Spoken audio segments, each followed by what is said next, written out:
Hello, my name is Peter Cinnamon and you're very welcome to a podcast which is all about the Irish League, where this week we saw another managerial casualty. Glenavon have parted ways with their now former boss Stephen McDonnell after a start to the season which saw only 3 victories in 17 league games and the club staring down the barrel of a relegation dogfight. But before the weekend was out, we saw ex-Cliftonville boss Paddy McLaughlin named as the successor at Mourneview Park. We're going to spend some time reacting to all of that news, as well as look back at some huge wins for Linfield, Portadown and Carrick Rangers in one of those rather special weekly editions of Kicking Match.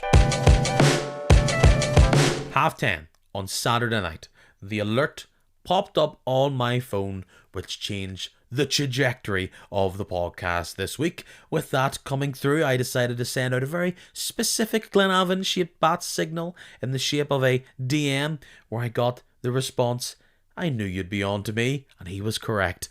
Here this week to break down the shake-up in Lurgan, as well as review the past weekend of games, he is the editor of the Newry Reporter and Banbridge Chronicle. Hello, Michael Scott. Hi Peter, how are you? I'm doing all right. I'm sure you didn't expect to be on the podcast so quickly since your last appearance.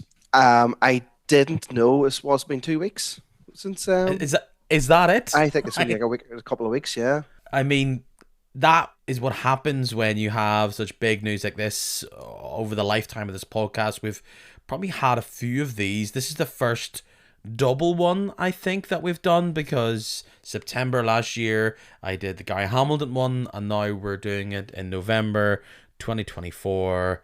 Glenavon were once again looking for a new boss. They got one quite quickly.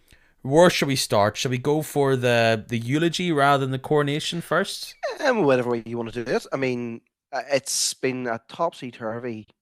Well, it was a topsy-turvy 24 hours. I think the departure of Stephen McDonnell probably didn't come as a big surprise to anybody involved with the club. The appointment of Paddy McLaughlin, it's one of those ones that everybody would have loved to have seen happen and didn't believe it would actually happen. Because, like, let's face it, everybody was after him. He's the top talent in Irish League football. Everybody wants to have him as their manager.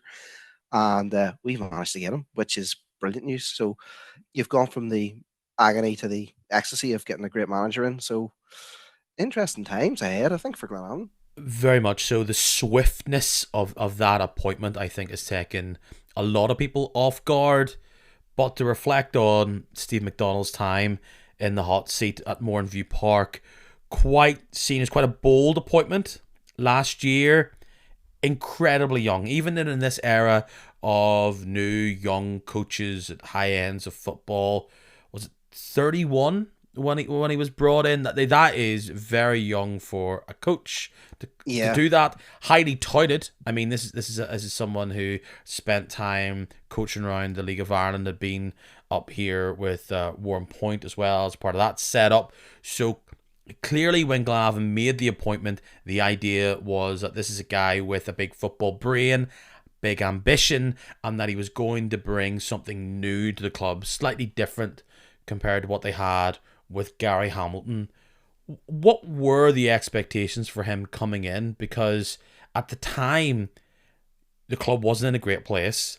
There was a brief turnaround. Did you think that this is going to be the next hope? I imagine that's what happens with every manager, but with McDonnell, you were definitely locking in for something big long term. Yeah, whenever he came in, he made a big play and a big speak about his football and philosophy. And whenever you saw the first game against Larne, I think it was the first game. I think we lost 4-0 that day. You could see, even though we lost, you could see what he was trying to do. More passing on the ground, probably less direct might be the term I would use. Unfortunately, what he was trying to do was play like Man City when what he had was Ragharsh Rovers. So the first transfer window came in, he made a few decent appointments. He went on a very good run not long after that Larne game as well. He was 12 unbeaten up until about the middle of January. But then it all sort of fell apart at the seams. He flooded the team with a lot of imports from the League of Ireland. I'm thinking Len O'Sullivan, James Duna, Toure, who's still at the club as well. A few aren't. They all don't work. You kiss a few frogs and all that. So it was seen as bit by bit change. And yeah, this philosophy thing is definitely something that's stuck with him. He's not the first manager that has, fans at least have kind of used this bold ambition on the pitch as a bit of a stick to beat the manager with, like that. People that aren't seeing or didn't watch Glenavon week on week, at least recently, it looked as though he had built up a very strong defensive backline. They were quite stout. They were limited going forward. That could have been predicted perhaps going into the season. We can get into investment as we go down the line. There's no doubt, despite there not being absolute epic highs, there was signs that this could have been a success bit by bit. Maybe not all at the same time, but there was definitely parts that started to sparkle at least. Yeah, I think what happened was, as we got into our bad run towards the end of last season, even at the start of this season, you could tell there was little tweaks being made to what was Stephen's football and philosophy. As you say, we had a far better defensive approach to the game. Unfortunately, what that meant was we didn't really build on that in terms of what we had going forward. In the final third this year, we have been shocking. I think we have 11 goals in the league. We haven't scored in our last 4. I was just thinking 11 goals being a total that I've been talking about on the radio a few weeks ago. It hasn't improved. It's still there. And like, you take the last couple of games, really, we haven't even been creating the chances. Like, I know Stephen in games talked about chances created, but what he meant was we were getting the ball in the final third, we were putting crosses in the box, we were playing balls through the box. But for me, that's not what a chance is. A chance is whenever you actually get a shot away. And that hasn't been happening. But then I suppose for me, the reason that maybe hasn't been the case is we started the season off with 2 strikers. Our top goal scorer last year went out on loan to Dundela, which I thought was a very strange move. Aaron Prendergast, yeah. We brought in young McGovern, who, to be fair, looks like he has a lot of potential, but maybe just isn't quite ready yet. Somebody you can rely on to get those goals. Where it's almost like Stephen's biggest qualities in that he was stubborn enough and he did want to have that football philosophy, almost led to his downfall in that we didn't capitalise and try and get somebody else in to try and help the 2 strikers that we have. And you can actually see now in games this season, or at this end of the season, the likes of an Aaron Prendergast, a young guy with energy who can run on the balls, might have been very useful. So it's the way it has all ended is a pity. I think everybody sort of likes Stephen as a person, but as it came to the end, the results obviously have told their own tale, and I think the board have made the right decision in the end. What were the expectations, do you think, going in to this season, both from the fan base and perhaps more importantly the board? Because you're sitting at 11th, 15 points. Local, somewhat at your heels. The issue is that Carrick Rangers, who is and still could be a player in that part of the table, they look to be improving. I think expectations this year were fairly low, because I think most of our support are fairly realistic about where we were and had sort of realised, as we kicked the season off, we maybe didn't have enough up front. I would say, realistically, we were probably looking at consolidating our position sort of middle of the bottom 6 and staying out of a relegation scrap, to be honest. But we have found ourselves now pulled into one. And I think that's why the board have decided to act. Obviously now, as you say, we're sitting in 11th place. We're 4 points behind, 4 points ahead of Loughgall. And I think it's at 9 or 10 now behind the Ports. You're 10 off Portadown, which probably stings the most. Yeah, you expect the likes of Portadown to be in that scrap for, at the start of the season, in my head, there was 4 teams battling out the bottom sort of positions, and that was ourselves, Portadown, Loughgall, and Dungannon, who obviously have surprised everybody and kicked on really well this year. So in my head, I was sort of hoping for about 8th, 9th position as a minimum. But we're going to struggle this year to get there. But in this league where results are being topsy turvy, people are being moving up and down the league at will. Is 15 points really that far off? Larne are ninth. They've played a few games less on 21 points. Crews 23. Glentoran 24. Is it that realistically you're looking at Portadown as a team who you believe that you would like to catch or could catch being 10 points ahead of you, Dungannon 11, Ballymena 12? Is that the big scary numbers as we are a game or two away from the halfway point? I think so. Yeah. I mean, I think you know, being 10 points away from the ports, it's not good enough for the team that we have, the squad that we have. You find yourself in a position now. I'm more worried, to be quite honest, about the number, about Loughgall being 4 points below us than catching the ports. I mean, obviously, you pull enough or start winning games, you'll pull away from the bottom, and then you can worry about catching everybody else. It's a worrying position that we're in at the minute. It's more the fact, I think, that the performances haven't been good enough. And the lack of goals is a real concern. And how much, though, is at the door or was at the door of McDonnell rather than it being a. Because let's compare a team like Portadown or even Ballymena, let's say, and they are two teams that the investment is clear in the striking areas as well. They have put money down. We can argue and question and ponder, is that money sustainable? Is it the right thing? Do Glenavon want to get drawn into that? But from an investment point of view, did McDonnell get backed enough? And is perhaps the squad that you have in front of you at Mourneview Park, I know the expectations might be a bit better, but are outsiders looking at this team going, they should be doing a lot better?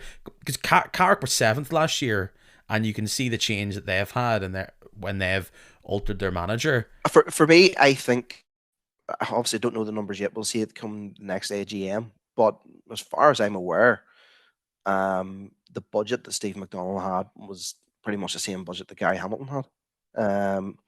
So I don't think too much can be levied at the board. Yes, I mean, maybe they could give him a few more or a bit more money to spend, but like, where's that going to come from? Realistically, we haven't made any big inroads in terms of investment or anything like that there. So I mean, for me, you can't really lay the finger of blame at the board. They actually went out of their way, from what we were all led to believe, to sign Keith Ward, who was the sort of marquee signing. He came highly rated, but he hasn't really featured in terms of minutes. Like, I think there's only maybe been one or two games where he's played more than 60 minutes this season. Most of them have been less than 45 minutes, most of his appearances. So the transfers maybe have not been the right ones.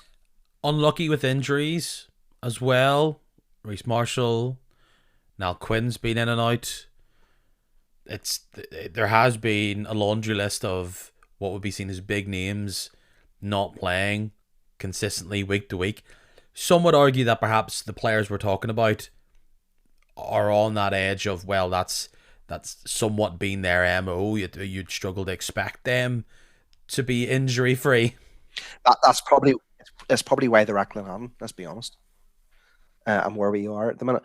The players themselves, I suppose, need to take a look at themselves as well. The performances, particularly in the last few weeks, have not been good enough.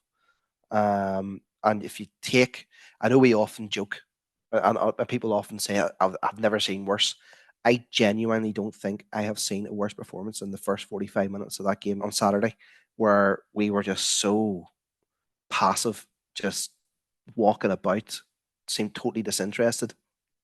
Where that come from, I'm not sure, because you'd have thought surely, if the talk was, and it was in the papers on Saturday, that McDonnell's job was on the line, you might want to put in a bit of a performance. And they didn't. And it was just totally shocking the way that team went out and performed. Now, the second half, they came out and played a bit better, don't get me wrong. There was a bit more effort, but at the end, we went back to the same old problem that we had, where we couldn't find the net. So the players have to shoulder a big part of the blame here for where Glenavon currently find themselves. And you've got a big couple of weeks between now and Christmas with these players, so a number. I'm sure January will feel like something you want to get to straight away, because then you can maybe make alterations and changes. Yeah, look, I think the board had to make the change. It was either going to have to be this week or next week if they were going to make a change, because a new manager had to come in, look at what he has, and make an assessment and decide who he wants to keep. Well, if there's anyone he can't get rid of, and bring in new players as well, so identify what he feels he can get his hands on and strengthen. As I say, it was the right time to do it. It was the right decision, and thankfully, it seems to have made a very good appointment as well. That was a key question of and you've somewhat answered it. Why now? Is it because that you are edging towards January and irons needed to go into the fire? Was it because of you can't let this go on any longer? Because the board might sit there and think, because there's a financial part of this, and any removal of manager you'll have to be thought of, what does that financially mean to the club? Is bringing in somebody else actually going to improve? And we'll get on to that when we talk to the appointment of McLaughlin. But this was a significant decision, and I think, well, any board wouldn't make this lightly, and it's a big call as well for them. I know, I appreciate there was a change during the summer, but for this board to make this call is to say that the decision making hasn't been right, and that kind of falls on them slightly as well.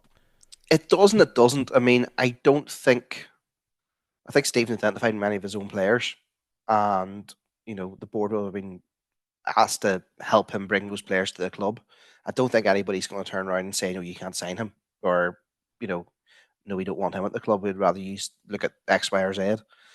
Um, in terms of why now, the performances weren't getting really any better, and you could see that if you look at that first half performance I was talking about there. What is there an element of the players to stop playing for him? Maybe, hard to tell, or was it just a bad performance? I don't know. We seem to have completely on Saturday afternoon thrown away the idea of playing this or playing the ball out from the back that we had been doing, to lump it forward. If at one stage there was a couple of us were standing behind the goal at Stymore Park on Saturday, and we decided that we would try and count how many seconds Glenavon could keep the ball for. I think at the most we got to 5 seconds. It was poor. Um, so the fact that maybe the players had lost faith in Stephen might have been one thing. I mean, I'm only guessing that. I could be completely wrong on that. So there was that. But then there was also the fact that next week, if that sort of pattern was to continue, next week we play Portadown. And I was saying to boys, if we were to play like that against Portadown would put 6 or 7 past us, and that could be another complete embarrassment. So maybe they've had that in the back of their minds too. Things didn't look any better. Could luck all catch us? Maybe. And then that would put you in a whole situation of a different sort of financial worry, where you're thinking about, right, well, if we go down here, how much are we going to lose as a football club? Could we potentially find ourselves stuck down there for a year or two? I don't believe we would get back up the following season. I don't think we'd have any divine right to claim or to think that we would come straight back up. The Championship's a very competitive league. Sure, look at Newry City. But yeah, Newry's fine, and Portadown almost made a hash of it last year. You're right. And looking back at McDonnell's time in Lurgan, comes in, lots of hope, hard to really judge. He got the job done last year, and it was hard to judge until he got some of his own players in and how much he could try and make his imprint onto the team. It was strange because he got the job done when he arrived with the squad that he had. Because whenever he came in and brought his own players, that was when we went in our sort of bad run, and we struggled to pick up points in the second half of the season. So it's interesting how that one sort of played out. But anyway, sorry to interrupt. But but the new board changes around in the summer. You could have seen them making a change then, but it was a case of things were settling in. Then this season starts. It isn't a thrilling beginning to the season. It ramps up. Now we can look back and say the crescendo very much was that double win in League and Cup against Portadown, and all of a sudden doubters like me are being shoved to the side and said, look, this team can defend very well, might not score a lot, but we're beating the likes of Crusaders, we're difficult to beat, Cliftonville is struggling to score past us. Glentoran are struggling to score past us. We are getting better bit by bit. But it's almost like at that moment, everything has started to fall down. It's been a very quick rise and fall. Is there a result which you'll look back on over the past maybe whatever it is 5-6 weeks and think that that was probably the moment? Is it the defeat to Loughgall, uh, the game against Carrick? It was it Dungannon on Saturday. Like that was a big story being put out by Beacon in the Belltell to say this job could be stick or twist for McDonnell. I've seen the odd Glenavon game this season. I see that it wasn't all guns blazing football. Yeah. So I've seen some highs and some lows. The Carrick game was probably the start of it. The Loughgall game possibly should have been the end of it, but we've rumbled on a week or two. And for me, probably should. I can understand why the change wasn't made whenever the board was changed, but for me, that's when the decision should have been made to make the move, because the second half of the season or last year wasn't good enough. And would maybe Carrick's success play any role? I know it's not supposed to be seen as a copycat league or keeping up with the Joneses, but Carrick were a team who were below you and have now caught up with you, and it all has been based around the change of manager to Baxter, a manager who some whispers going around a few weeks or months ago saying, could this be the man to come in and take over? He took over the Carrick role, of course. We don't know if there was any interest from either side on that, but when you see that working well, I can imagine fans and other people saying, we need a bit of that. Yeah, it was funny actually yesterday, listening to people at the match and people saying, oh, we should have made a change in the summer. We should have brought in Baxter. But then I suppose at the time, there was no real indication that Stephen Baxter was interested in coming back in the management. He had just, taken a step back. I think his appointment at Carrick cut us all in the hoof. But yeah, I mean, that he would have been a great appointment for us. But I think we've had a significant upgrade in with our new boss, to be quite honest. And do you think the availability of McLaughlin played into it as well? It's been a swift out and in. Like you said, if we're talking about Baxter and some fans saying we missed out on him, there's a role in Derry. Might he return there? Perhaps not. If there was a change at another club in the Irish League, you would say he's probably number one candidate. Going into this podcast, I thought a lot of the conversation was going to be, until it was announced, who could it be? What's the idea of the theory? The theory is, based on McLaughlin coming in, is experience working in this league above where Glenavon is, trying to get them to that position or improve them, and stability. That he has all those things, and what had become, with Baxter out of the fray, we can talk about other ones who could have been considered anyway. He had somewhat become the number one free agent on the market, and Glenavon have got him. Yeah, I think everybody, as I said earlier on, everybody would have wanted him as their manager. Were there be an appointment or a vacancy somewhere else? I mean, looking at the other options that you thought might be considered. I mean, I was ready for maybe not a long haul, but maybe a couple of weeks of waiting to see who we were going to get. Put the feelers out, but they have moved very, very quickly. And yeah, I think you're right. I think there might have been an element of, we might lose this man to Derry City. Let's get the job done, get this done quickly, and have him in place. So, we give ourselves the best possible chance here. Your other options you're looking at, there was talk of, obviously Stuart King was the other one that was mentioned. He was being very heavily linked to the role even as far back as 2-3 weeks ago. Who else was there? David Jeffrey, maybe could he be tempted out of doing nothing?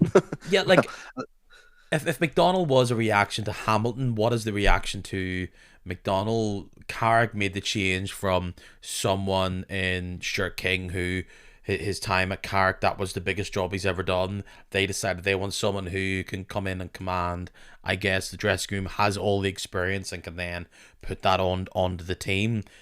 Maybe you could theorize that's what Glenavon was looking into. I'm at the point now where I wonder, do you even mention David Jeffrey in potential? If you pick out any random club of a certain size in the league. I don't know if you even add in David Jeffrey as a potential, because I know. does he want to be involved in the club? He's such a prominent media figure. There'll always be if buts, maybe never say never, of course. But I can see, like, there was even people suggesting, well, what about to the end of the season? I don't know if really that was going to help anybody. Clearly that may have been an answer to save Glenavon, but outside of that, you had, yes, Stuart King. However, recency doesn't suggest that would be. There's risk there to come in. Yeah. He might need a bit of a recovery job. Do you look at, well, what's going well at Dungannon? Local, knows the league, comes in, kind of works with players. People were suggesting a Dean Smith. Maybe his downturn for his team has come at a bad time. Is he the role? But then you're not guaranteed that he's going to pump on as well. And it's also the fact that at the minute, Dean Smith, the only record in the league currently than what you have. So that would have been a factor there too. Another name that was mentioned was Darren Murphy, who would have been interesting. Well, obviously, he's working away at the League of Ireland. And Tommy Stewart was another name I heard mentioned as well, because obviously he's out of work currently. And that was one that popped up, and I thought, okay, this can all connect up. But again, you talk about if you're changing it from one flavour, oftentimes clubs are going for something different. He's in that McDonnell mould, isn't he? He doesn't have, yes, RC experience, but does he have, after being in Sweden and elsewhere, does he have the absolute network right now at every club in the country? He knows Billy there, Sarah there, calls up. That's one thing that McLaughlin does have. He knows everybody. He's been following the league, knows it inside and out. And ultimately, as a coach, Stuart is untested in the league, so it's another roll of the dice. So the question was going to be, because I think coming into this podcast, I was going to say McLaughlin is probably the number one target based on experience, CV, and all those things combined. It's would be seen as a safe enough bet. We don't know where it's going to go. It's exciting, it's flashy, and I think actually some people will say this is quite a big coup. I would agree. Yeah, from what I've seen, seems to be a lot of excitement about the appointment. I think everybody's united behind it, which is good. Because obviously there were a few people at the time who were going, Stephen McDonnell could be done better. Is there anybody else we could have got at the time whenever we, were looking at a replacement for Gary?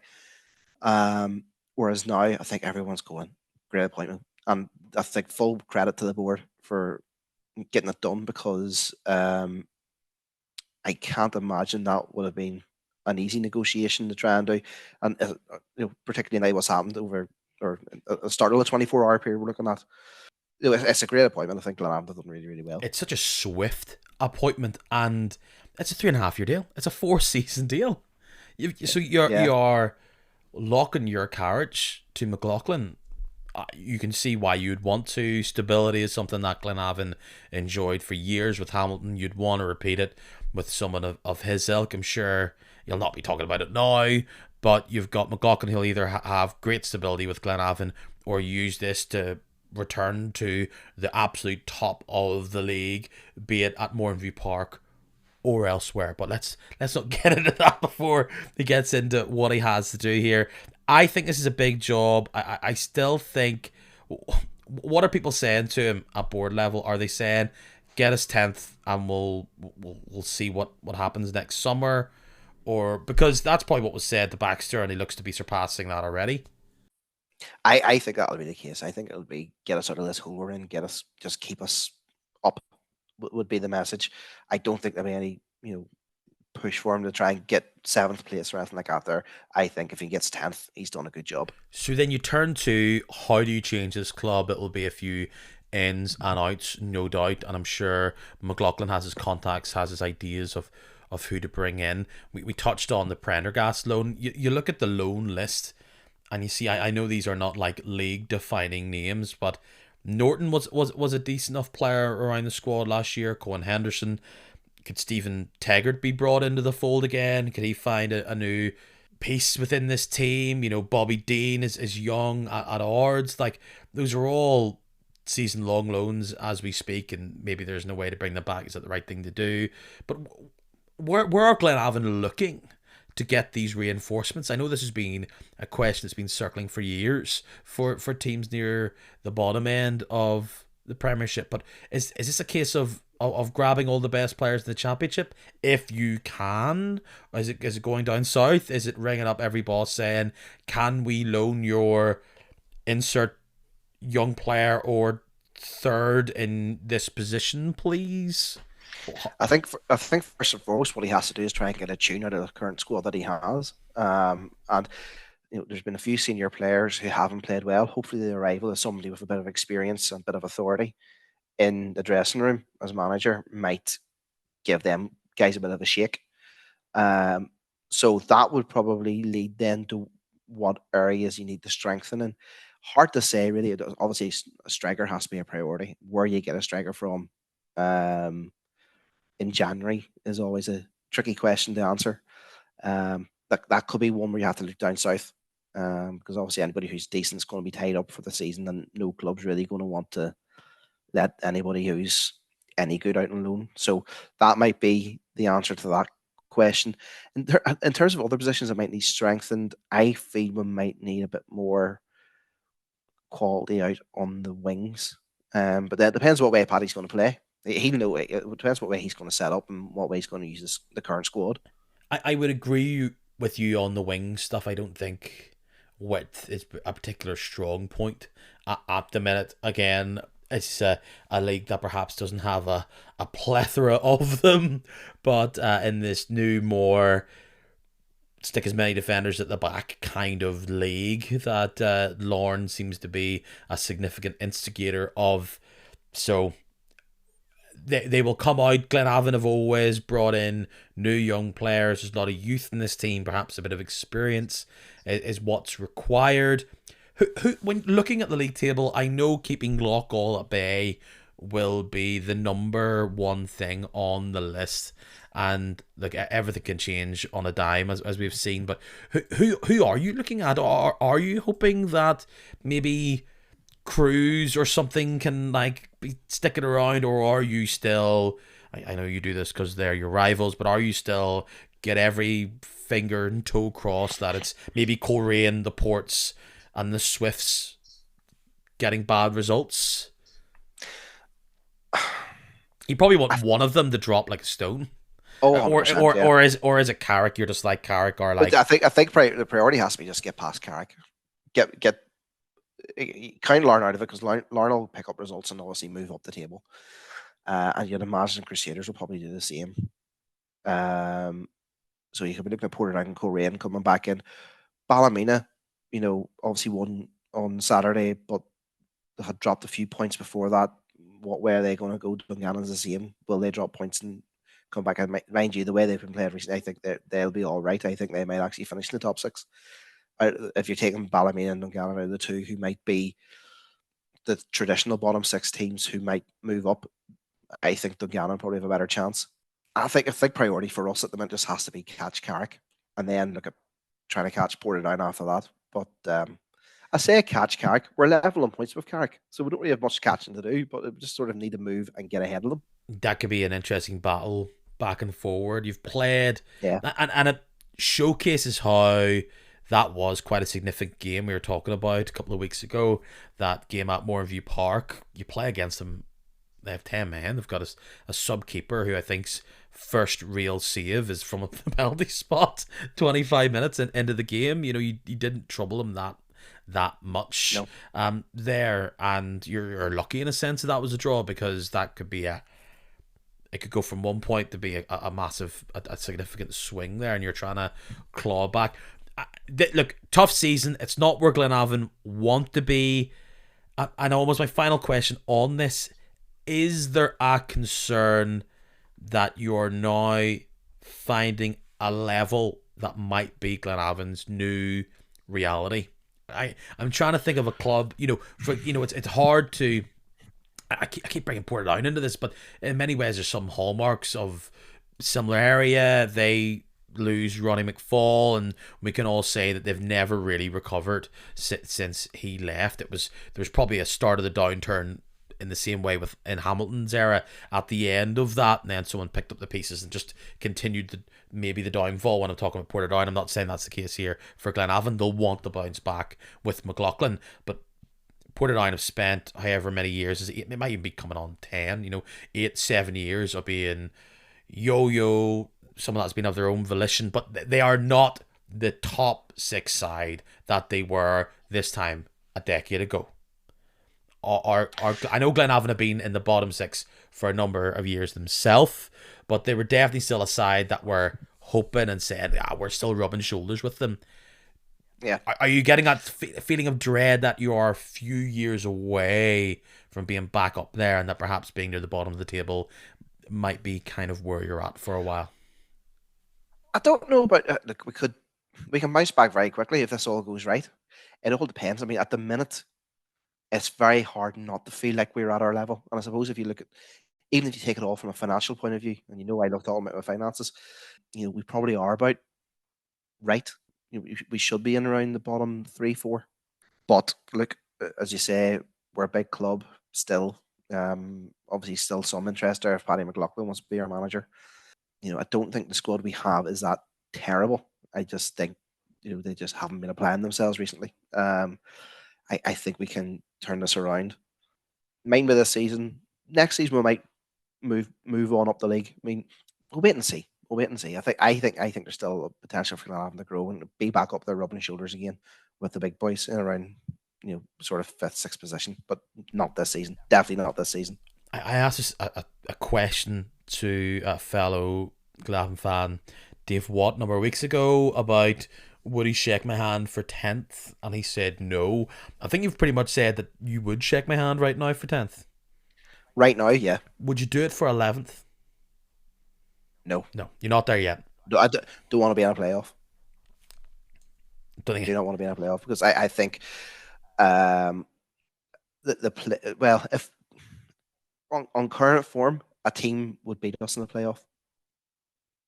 Maybe now things have changed with the management's changed. That might be different, but I think on current form, we would be beaten in the playoff by, I don't even know who's second in the championship or who might come up, but I would fear first in the playoff. It feels like it changes every week. So, yeah, look at what is it? Darkness before the dawn. You'll hope this is now the worst part. Moving on. You never. Look, I'm not even thinking about a playoff. To be quite honest, I think now we've made the right choice. I think we'll start hopefully climbing up the league. Look, commiserations to McDonnell. Like, you never want to see a manager lose their gig, but this is football. This happens. I think one of the memories we'll all have is how for some reason we all just kept calling him O'Donnell. I don't know why, but we all just seem to keep calling him O'Donnell. O'Donnell and McDonald. Yeah. And O'Donnell. Yeah. Yep. It's the same way for some reason everybody calls him David Jeffries, even though he's the most famous manager in the league of the past 20 years. People still keep calling him Jeffries. And we no longer have to fear, in my position, probably guilty of it myself, by saying O'Donnell. I think at his age and his acumen, I think he will be back in some shape or form. Probably not in the hot seat of Mourneview Park, but there's always redemption in football, and wherever he may pop up, I doubt this is the last we've seen or heard of him on said podcast.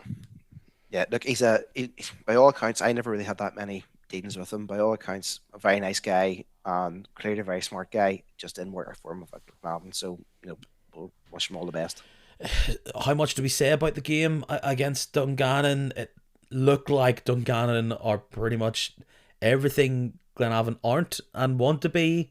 Fast, good passing, frenetic, bit of speed up top, firm in the tackle in the middle of the park, well coached. You'd probably take that team in the blue of Glenavon right now, 1-11 almost. Yeah, I mean, it was interesting actually reading Stephen's post-match comments where he thought that we had competed quite well with Dungannon Swifts. I know I've just wished him well and all that there. I was just about to stick the knife in him again. I don't know what game he was watching because that was, as I said, one of the worst performances I have seen from a Glenavon team. The first half was horrendous. A bizarre own goal with Barney McKeown, who, to be fair to Barney, has been reasonably good all year, probably our player of the season so far. Yeah, I mean, when the player that every Glenavon fan is hyping up, that are cockadoo about this season at the back, when he's the one scored an OG early on, it just wasn't going to be your day, was it? No, and purely because for Barney, I really hope that we do get this turned around, because Barney's got this horrible record, being with teams that have been relegated, and 3 relegations in a row, something like that. There, Was it, we're hoping it's not a fourth. was it Newry, Portadown, And Newry, Newry yeah, again? now he's with us, so he could be the ultimate scud footballer, but hopefully not. Hopefully things will turn around. But yeah, as I said earlier on, that first half performance was just so passive. Second half, we came out, we tried to play a bit more football. We got the ball out wide a bit more. Peter Campbell wasn't having much luck. Strange substitutions as well. Niall Quinn came off early in the first half. I don't think we made another change until about the 80th minute. It was really, really bizarre. It was one to forget, and I think the game will be remembered for a poor performance and, well, ultimately the end of Stephen McDonnell's reign. That snaps Dungannon 3-match losing streak and gets them right. Their fans will hope and feel, and get them back on track with that home record. And it was a good week for those teams that were hyped up near the top, as Ballymena also get a win to snap their own losing streak. Some goal from Scott outside the box, and I mean, Ballymena probably weren't expected to get the points against Cliftonville. That was a team who were on a great run of form. I mean, results have went everywhere pretty good for Linfield this weekend. That's a tough blow for Paddy McLaughlin's ex-team, because they had a poor set of results, get back into it. Joe Gormley leading from the front, especially at home. They usually do not slip up in this way, and they've given up another bit of run in there, push to try and be high up the table and maybe sniff a title race that looks far away once again. Yeah, I mean, like, as I said earlier on, talking about how Ballymena's bubble seemed to have burst, and I wasn't expecting to get anything from this game, let alone win. A great goal, as you say. They give them the 3 points. Cliftonville seemed to be getting a wee bit inconsistent, and that's going to cost them in the long run. It really is. I actually wouldn't mind seeing Cliftonville, on behalf of us part timers, going and having a bit of a go at it this year, because obviously Larne are still down where they are and have dropped points this year. Linfield, or as you say, are going well at the moment. With Larne dropping points, Linfield going well, I thought Cliftonville would be the team to capitalise on that and get a run together, but they don't seem to be able to do it. It'll cost them come the end of the year. You look at the standings. Dungannon in fourth, win 26 points. Ballymena third, 27 points. That is said, that's significant results for them. Cliftonville still remain in second on 27. 8 points ahead of them, Linfield. They needed it. They wanted it. They got it. 3 massive points at Inver Park against still, even though they're in ninth, what many would consider their key title rival, the champions in Larne. And who is it but Super Cooper getting that early goal I talked about last week? A sweet strike from him. And Linfield stood firm, played out the rest of the game. This is going to be a huge result. The games between Larne and Linfield are always big, but the way it just swings momentum truly in the hands of Linfield. It was kind of going back and forward, it felt, but that's 14 points they have on Larne. Larne have 3 games in hand. That is massive. This is going to be a lead we will talk about. And look, it may grow, but it's a lead we will talk about. There's been similar leads like this for Linfield in the past, and they've scuppered themselves. Yeah. But how, like, they're clearly is not one hand on the Gibson, but is there even a finger at halfway point, 14 points? At least a fingernail, I would say. It's interesting. I'm just reading David's comments after the game talking about trying to rebuild the season mentality, and it sounds like they're looking at what has happened over the last few years, where they have been in these positions and have let it slip. and Larne have obviously got on one league titles as a result. They obviously want to prevent that. Yeah, this is a significant result, but it's how they do in the upcoming games, where they sort of struggle, even against the likes of the bottom six. They've sort of struggled, I think, this year a wee bit, or sorry, the traditional bottom six. They've struggled a wee bit this year. So if they can get that turned around, then they'll have more than a fingertip. Let's just be plain. It was a horrendous game on Saturday evening, wasn't it? It was just so bland and boring. But Linfield were delighted with that. They were happy to shut down this game. And they had so many big bodies at the back that were very happy to see these Larne players try and march forward. Look, let's move on to Larne, because they're a big part of it. This season has yet to get going. Nothing's been ignited. They lose Andy Ryan after 25 minutes. That's a concern, no doubt. They've been playing this league campaign without league bonus. His stock in Larne's fans' eyes will be going up of how much he helped Andy Ryan get the goals, how much he drove this team. He was a part of the two title winning sides, and they aren't out of this yet. But if we're starting to really now look at it and go, what is wrong with this Larne side? And what had been their strength over the past few years has not been their strength recently, in my opinion. They've been shopping in different areas, and they haven't really done it. The recruitment hasn't worked out this term, has it? It doesn't seem like it. They haven't really replaced Bonus at all. And like, to be fair, whenever Bonus went to Portadown, or sorry, left Portadown to go to Larne, we were all baffled. The massive transfer fee that was paid for him, and is this guy? And yes, he's all right, like he's good, but is he worth that sort of money? Clearly, he was. I guess he was coming in a similar way that I know Lusty was their own player, but Lusty came into being a first team player this year. Benji McGee was brought in a similar way. Big seasons with teams at the bottom of the league. In fact, with league bonus, it was because it was a half season. It was more than that.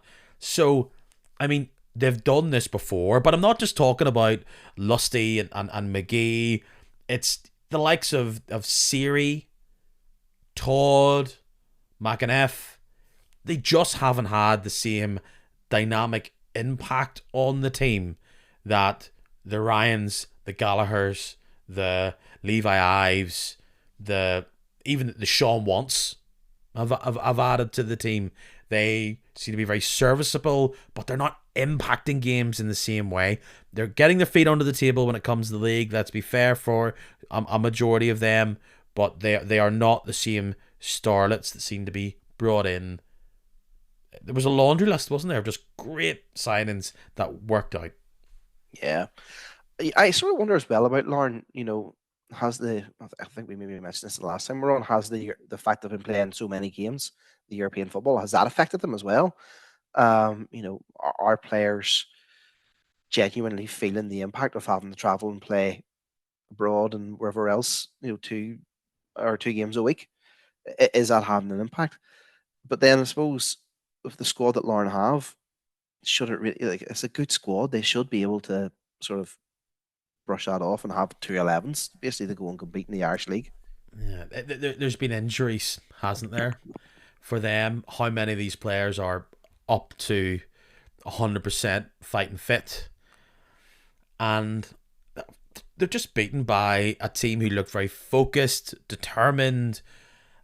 It's not like Larne look like they've given up or hapless in any way. It probably does come down to what you're suggesting, the amount of games. They maybe just lack that intensity, that little extra zip to their game that was maybe getting them through games last term and the season before. Yeah, well, maybe like we're talking there about Linfield having a siege mentality. Maybe Larne need to go and look at that, and everybody's doubting us now. They don't think we can win this title. Let's go and prove everybody wrong because we're good enough. They probably need to get the Europa League campaign out of the road. They'll still pick up points between now and the end of the season. They'll get plenty of wins between now and the end of the season. And I still reckon come the end of the campaign, they'll be there or thereabouts. But I just don't know if they'll be able to catch Linfield at this, given that they're, what did we say, 14 points now behind? Mm-hmm. Yeah, big ask. It is, but we do have a lot of football still to be played. Just to go through some of the Linfield team, David Walsh is prolonging his stay between the sticks. That looks to be his job now to lose. You have the familiar names in Shields and Miller and Cooper and even Mulgrew, who hasn't always been in the middle of the park. He had an impressive game and probably took the game by the scruff of the neck. But the bit part players who've been pushed to step up, I thought had a good game. Like, I thought McCullough or McCulloch, we always have to define these mixy players. I thought he was good. Ethan McGee, he seems to be back up the form. Josh Archer, what was battling. Even Cameron Ballantyne, who's not really had a big run in the team. I thought he put himself about, stretching the game with a few passes. That's the positives, because looking at that bench, you start to chip away at that. You've got Alex Watson, Liam Burns, Callum Thompson. I don't know who or what they are. They could have walked past me down the street as I went to get milk today, and I would have known. So, they are almost at the bare bones, aren't they, Linfield, when it comes to their team. They'll be happy that someone like Chris McKee is being subbed on. He's had his woes there, but Linfield fans will be delighted with that. But I think they're all looking at their wheels that are keeping this carriage going forward, but they're a bit rattly. They're a bit squeaky. You're kind of looking at that little nut in the corner of the front wheel, thinking that better hold. Yeah, look, again, it might not have been the best performance in the world, but they won't care. 3 points is 3 points, and it keeps them where they are. Again, another week, this would be high up on the running order. The first time in the 20 years of Niall Curry's career, he was talking about there on Saturday, he has brought a team to the Oval and won. Portadown 2-0 against a very sorry Glentoran side, all accounts. I felt as though at some point, you see these narratives that would come out, and I thought Shane McCartan was going to have a revenge game eventually, especially when he was talking about being a scapegoat. Aaron McCarry seemed to have a very nice time of it on Saturday, despite the fact that he didn't play a huge big role. There was no big penalty save. McCartan gets the goal, and then Ryan Mays pops up later on to kind of put the icing on the cake. Portadown fans in delirium. That's 4 unbeaten, 10 points out of 12. They've already surpassed it's a partly some, but they've already surpassed their points total the last time they were in the top flight. And with 16 games played, they're probably only, let's say, 9 points away from relative safety. I think I've done the stats before. This could be a different league, but I mean, if you get to like 30 points, you're feeling good about 11th. If you get to around 35 points, it might have happened before, but that's your 40 points in the Premiership. Can all change. 35, yeah. You're pretty much 10th and above. Big result. I think they were the better team based on what I heard of the game, what I saw in the highlights. But I've got things to say about that Shane McCartan goal. Foul in the lead up. Oh, yeah. And I don't know if it was a penalty. 100% a foul. I think it was Cammy Palmer. And I do not think that was a penalty. But sometimes Rubber the Green goes with you. I imagine you would agree, just because it's a player in a red shirt doing such things. Yeah. No, listen, in terms of Portadown fully deserved that win from what I've saw of it. They had the majority of the chances. And as you rightly say, funny, we were going down on the bus to Steinmoor Park on Saturday afternoon, and we were looking at the fixtures. And I hope my wife doesn't hear this, but we're looking at doing a wee bet on the fixtures. And we're like, Glentoran, fancy Glentoran. We're going to put them in the bet. And we're like, Portadown, they're due one. And then we thought, Shane McCartan's there. Guarantee he scores today. We should have actually put Portadown on our bet because we'd have got it up. But no, we didn't. So the Portadown obviously deserve the win. I think they'll be okay now come the end of it, but it all depends on how they do in the second half of the season. They don't, if they can keep on doing what they're doing and picking up points against the big teams, they'll be fine. They're not far off being okay at the minute. So I If I was a Portadown fan, I'd be happy. In fact, if I was a Portadown fan, I'd have been confident of getting 3 points on Derby Day next week as well. But thankfully, I'm not a Portadown fan. And the McLaughlin appointment obviously changes that. Even, and we'll talk about this game, even without the McLaughlin appointment, there was, I imagine Portadown fans were still in fear of a dead cat bounce. Possibly. I don't know. I don't know whether we would have had enough about us. But now everybody's buzzing. I think there'll be great interest in that game now. But obviously, there normally will be big interest in the Ulster Derby, but the fact that we now have the added ingredient of Paddy McLaughlin, it makes things a bit different. But anyway, we get away from what we were actually talking about, which was Glentoran and how poor they were. They from what I see, they were desperate. And again, it's so hard to get excited about a Glentoran side, no matter what the result is. It's bizarre because there's even they played Glenavon. What was it, 2-3 weeks ago, and we're really really good. And then you go and do that there again. So inconsistent. Massively, massively, and I guess if you're a Portadown fan, you're delighted that you've come up to the Oval and got that point. You've caught them on a bad day rather than a good day. This is just the frustrating thing. It's so hard to analyze this Glentoran side, because whenever they're looking good, it just seems to flip on a week to week basis. How much, like, is this team nailed down in every position long term? Are for all the players that would be talked about, Donnelly, Connolly, you've had Jenkins thrown in every once in a while. It doesn't like translate week to week. Sule can't do it all by himself at the back, and you know, I think everyone's hyping up rightfully GLI of just being the best keeper in the league, and he's kept them going. It's so hard. Divine, it feels like you can hear him just tearing his hair out, and I think we can all sympathise. Sort of feel sorry for Declan Devine, as you say. Just it's the inconsistency of the whole thing. He'd be hoping for better from his squad, obviously, as the rest of the season goes on. The Baxter Cup, the big Baxter meetup, it was very much a feel of Crusaders old boys against Crusaders new boys, and by Jove, did Crusaders old boys shine. I'm sure many Cruise fans will be pointing at tape from last week. Oh, that boy Paul Hinckley shouldn't have been playing in this game, but they came up trumps. I mean, there was a feeling and a notion that maybe Baxter knew every single trick that could have been snapped against his team, Taylor's Avenue's new team in Carrick Rangers. And it's hard not to assess that perhaps he did have all the answers. He had the playbook in front of him. 3-0, very impressive. Not the result that Glenavon wanted, but to keep it with Carrick, that's the big victory. I know they've had some nice big results, and they've had a couple of frustrating draws. I mean, that one against Portadown, which I was actually at, they'll be shaking their fists thinking, how did we not get 3 points there?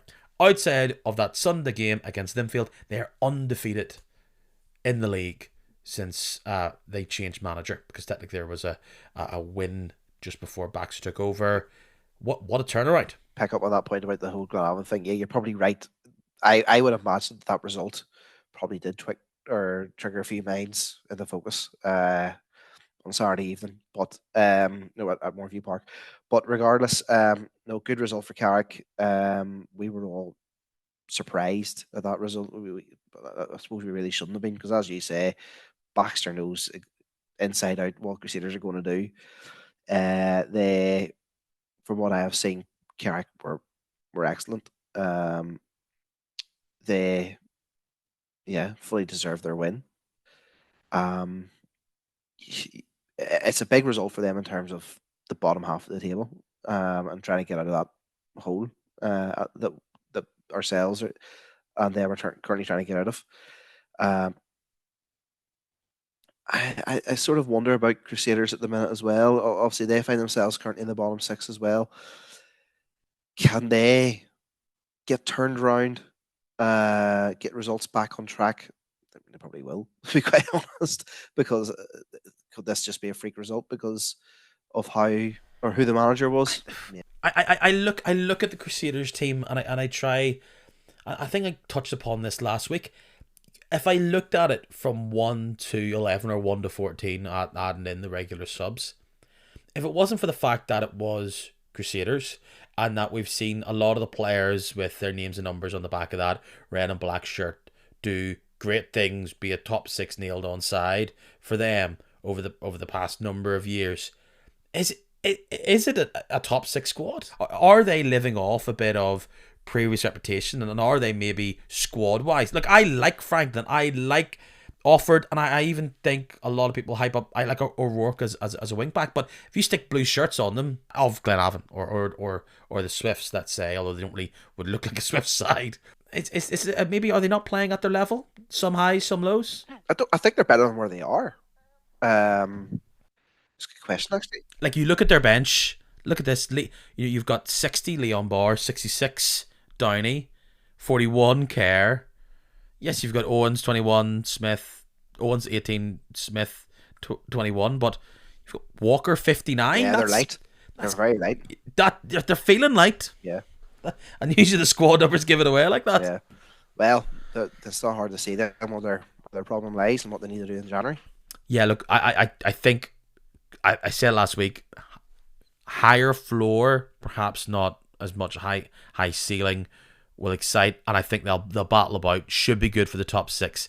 But these results seem to be coming more and more.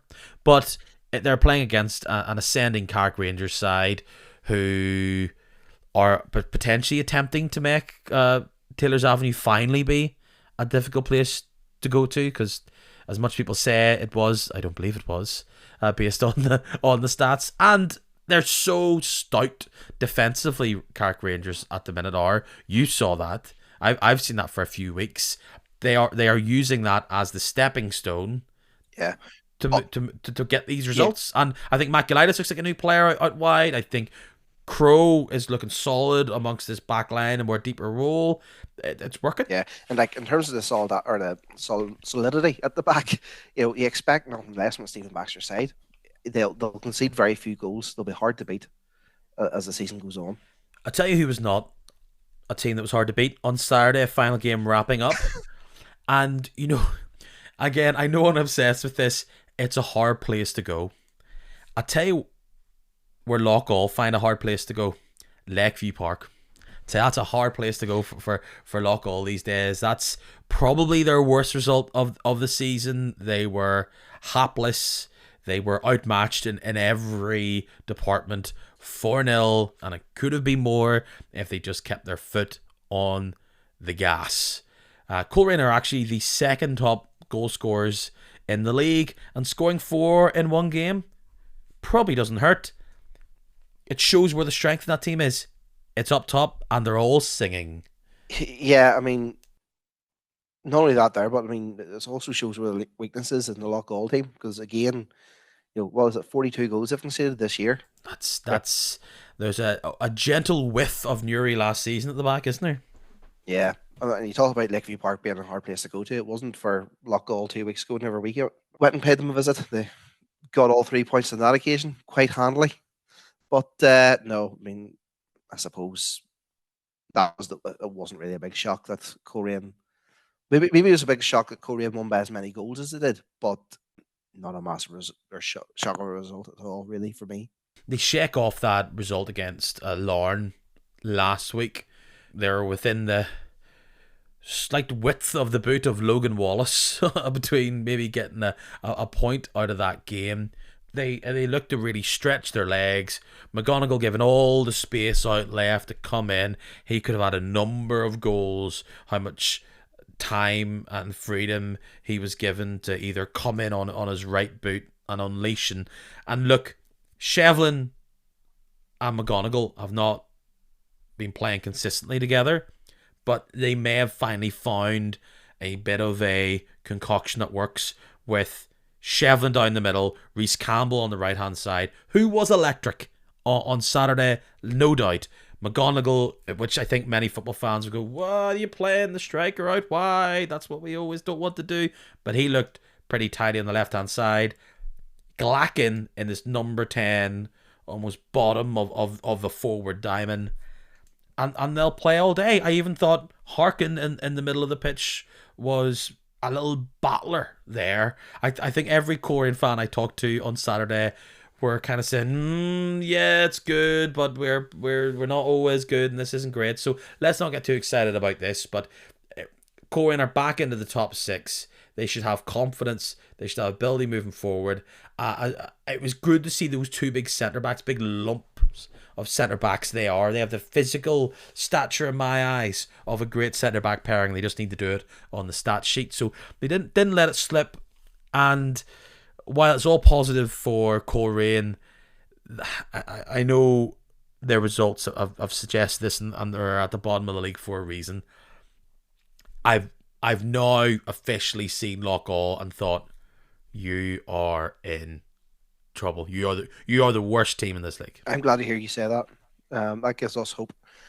It was the mistakes. It was actually the mistakes. Highlights don't show oftentimes the wayward passes, or letting the ball slip, or a goalkeeper trying to knock it to a player in centre midfield and instantly being picked up by the opposition. It was sloppy is how I would describe that, and that must be so frustrating for Dean Smith, because this team was so pulsating to watch last season.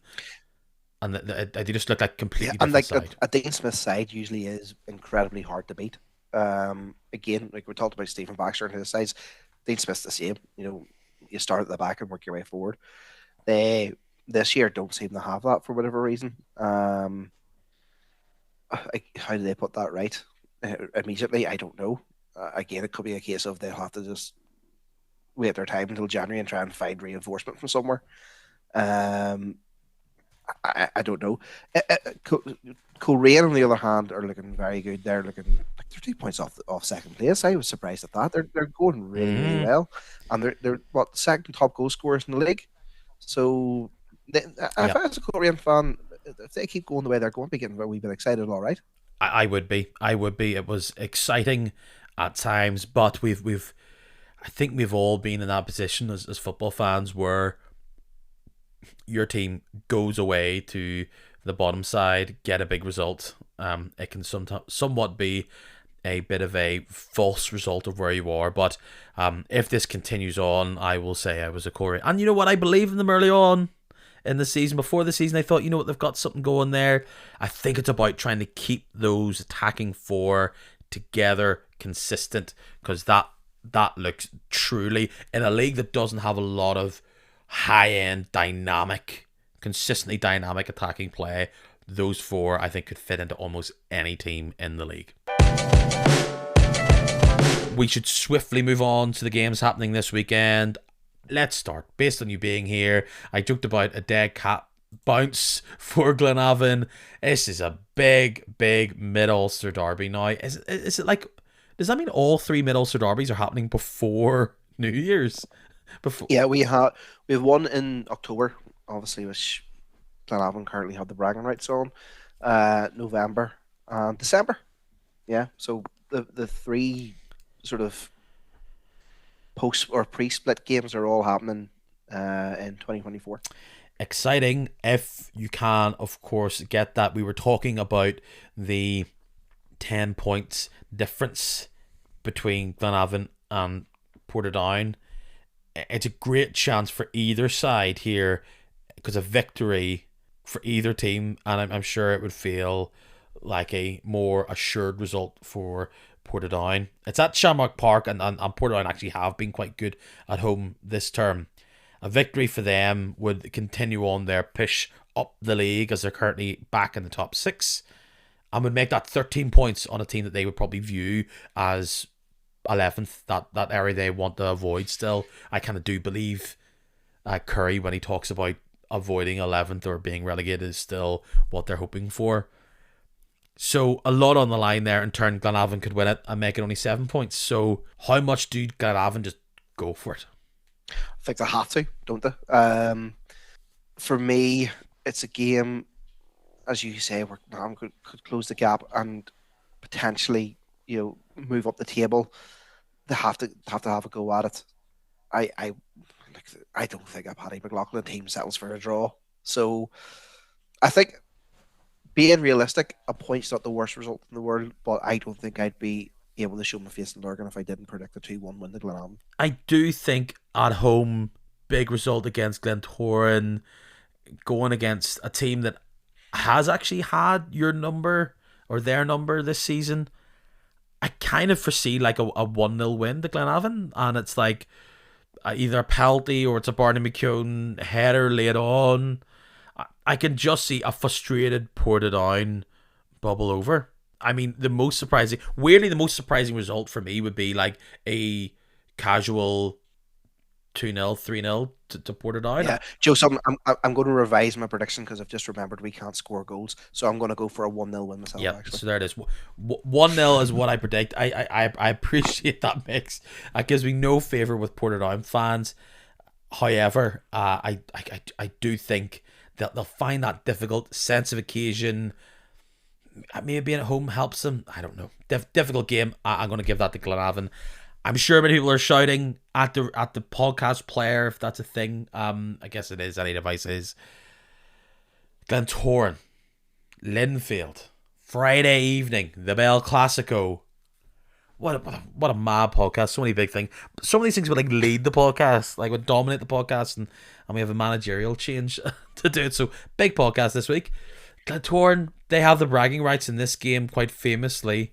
We talk about the ups and downs of Glentoran.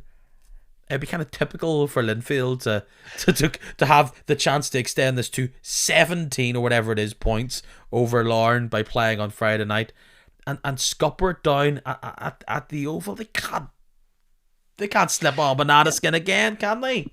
I think equally, it would be so Glentoran to play so poorly against Portadown and win again on Saturday, and then win.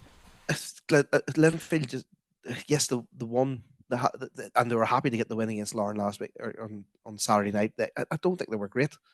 So if Glentoran come again, it could be a scrappy one where again we're looking at a low scoring game. But I just have a notion it could be a Glentoran win.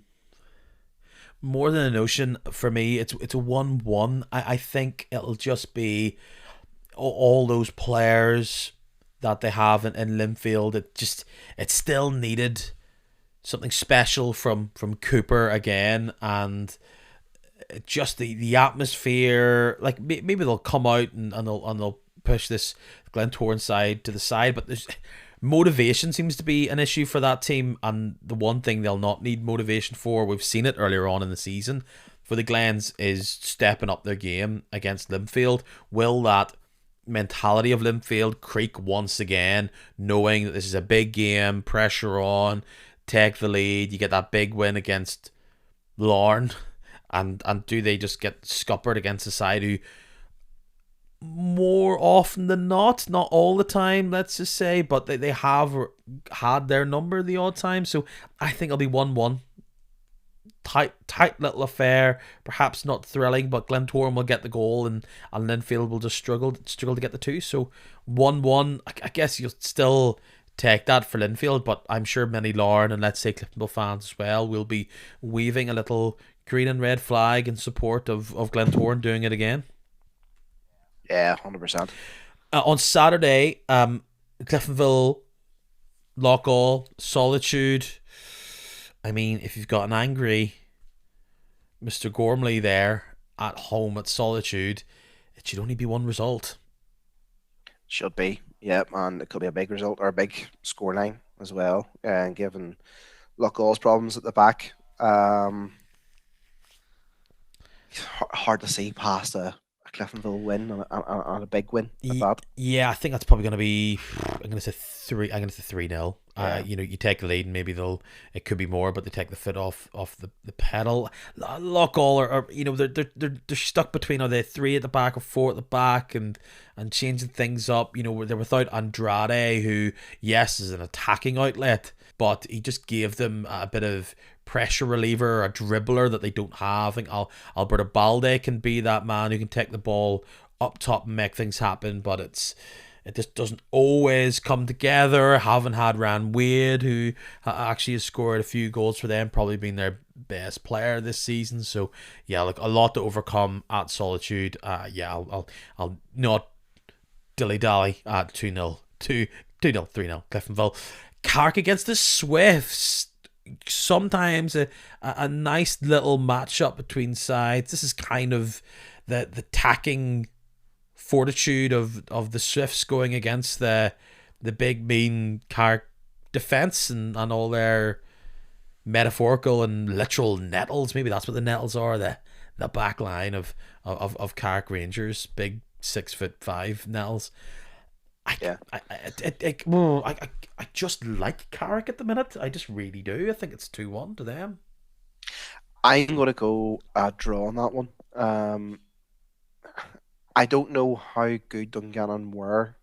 Also, they were good enough to beat us, but how much of that was down to us being complete dog dirt. They are better at home, the Swifts, and they are usually better away from home against better sides. Yeah. Carrick, have drawn 3 of their last 5 as well. So that's sort of given me the reason why I'm going to go for a draw on this.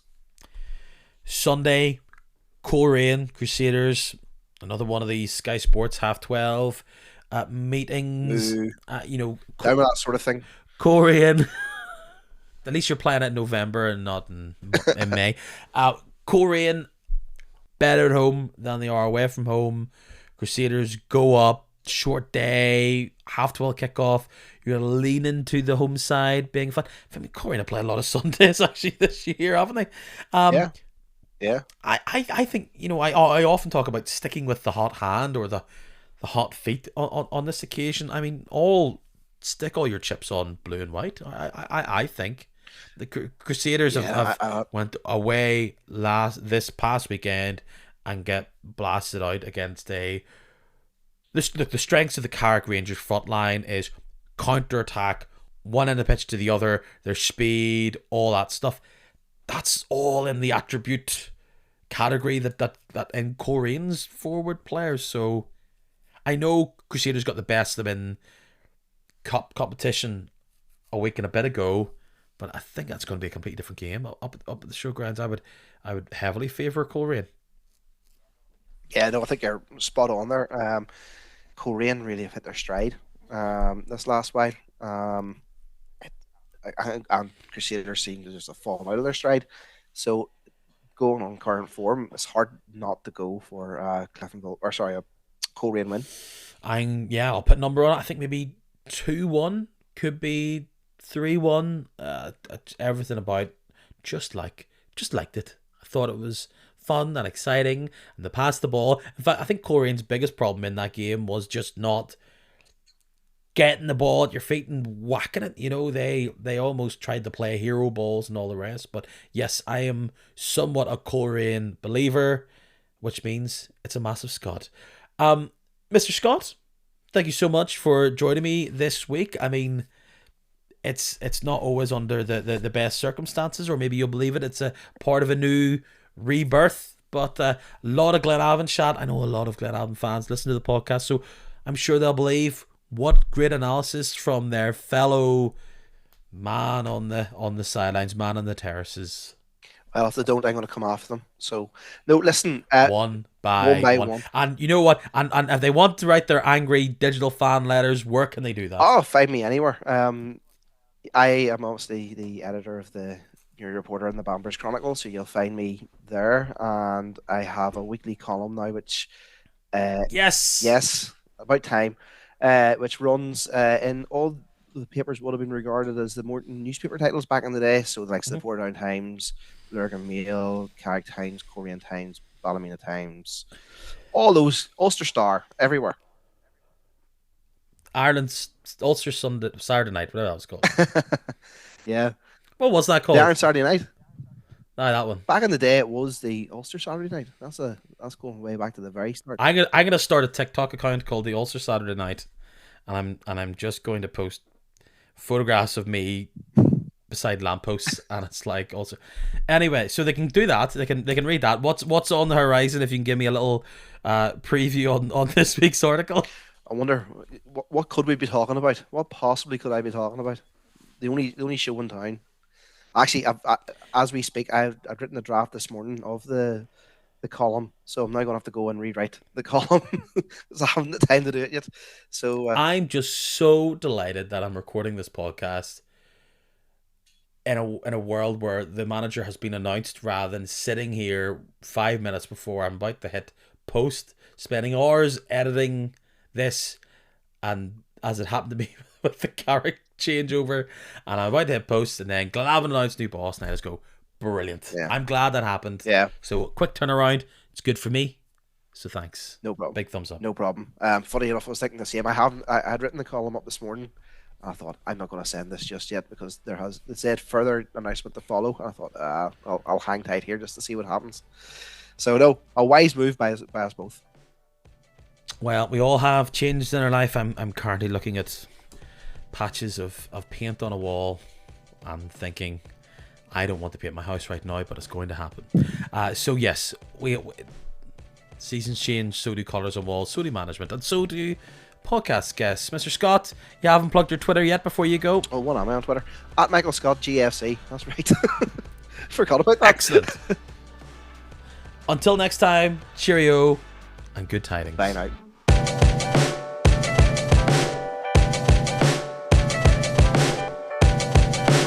There we go. I think we've done a number of these manager specific pods. If you want to go back, and you're gonna have to hope them out, to be fair, and listen back to how right or wrong, or how we pondered, or how the past is a different place, is a different country, or wherever that saying goes.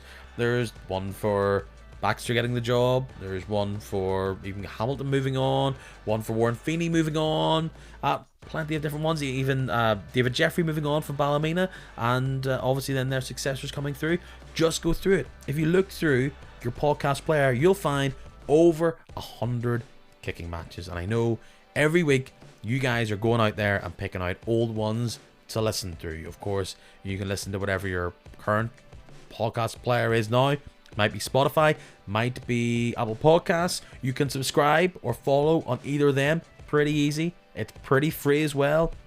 It means you're part of a big multiple 100-person club. As well as that, having we pumped this up, you can also listen to this podcast on YouTube. Just search Kicking Match on YouTube.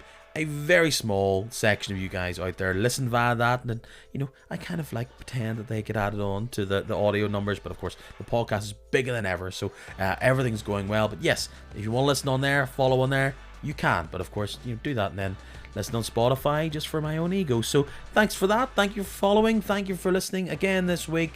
All support, whatever questions, you can do that on Kicking Match on every social media page. Hit me up. Hope you're keeping well, and I'll see you soon.